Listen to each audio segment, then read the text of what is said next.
2 वर्षाचा अथर्व आईला त्याला स्नान घालत असताना थोडंसं पोटामध्ये डाव्या बाजूला फुगा असल्यासारखं जाणवलं, पण त्याला तशी काही लक्षणं नसल्या कारणाने स्वाभाविक त्याकडे दुर्लक्ष करण्यात आलं. अथर्वच्या लघवीतनं एकदा रक्त गेलं त्यावेळेस मात्र कुटुंबाची घालमेल झाली आणि डॉक्टरांचा सल्ला घेऊन जेव्हा सोनोग्राफी केली, कारण त्याच्या डाव्या किडनीला भली मोठी गाठ असण्याचं निदर्शनास आलं. ते रिपोर्ट्स घेऊन जेव्हा ते माझ्याकडे आले, त्यांना सुरुवातीला हे सांगणं आणि एक्सेप्ट करणं अवघड होत होतं. लहान मुलांमध्ये इतक्या लहानशा वयामध्ये सुद्धा कॅन्सर सारखी गाठ किडनीमध्ये आढळू शकते. पेट सीटी स्कॅन केला, त्याच्यात त्याला विल्म्स ट्यूमर कॅन्सरची गाठ असण्याचं जाणवलं. लहान मुलांमध्ये आढळणारा सर्वात कॉमन किडनीचा कॅन्सर आहे. चांगली बाब अशी होती की तो ट्यूमर फक्त किडनीपर्यंतच मर्यादित होता, अर्थात त्यांनी भला मोठा आकार गृहीत केलेला होता. अथर्वचं ऑपरेशन करण्याचं ठरवलं.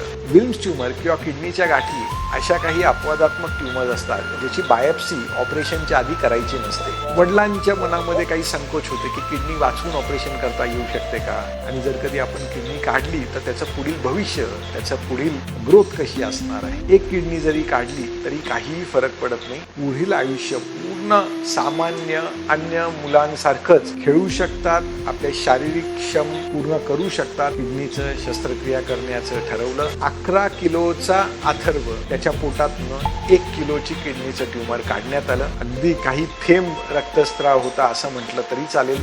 तो टेक्नॉलॉजीचा एक फायदा असतो. ऑपरेशन नंतर वेदना होऊ नये याच्यासाठी त्याला पाठीतनं एक बारीकसा कॅथेटर टाकलेलं असतं, ते औषधं दिली जातात. आज ऑपरेशन नंतरचा 3रा दिवस आहे आणि आज तो हसत आनंदात घरी चालला आहे. माझा सर्वात कमी वयाचा विल्म्स ट्यूमरचा पेशंट जो आहे, 1 महिन्याचा असताना मी त्याचं ऑपरेशन केलं होतं. त्यानंतर त्याचं रेडिएशन किमो घेतला.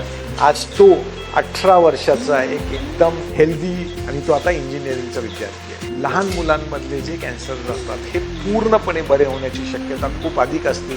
त्यामुळे योग्य सल्ला, योग्य उपचार घ्यावे आणि हे मुलं नंतर जेव्हा भेटतात ना, तर विश्वासच बसत नाही की यांना कधी हा आजार होता. येणाऱ्या भविष्य काळामध्ये अथर्वसुद्धा ह्या आजारातनं मार्ग काढून त्याच्या कुटुंबासाठी, आपल्या देशासाठी काहीतरी मोठं करेल, नाव उज्ज्वल करेल यात मला शंका नाही.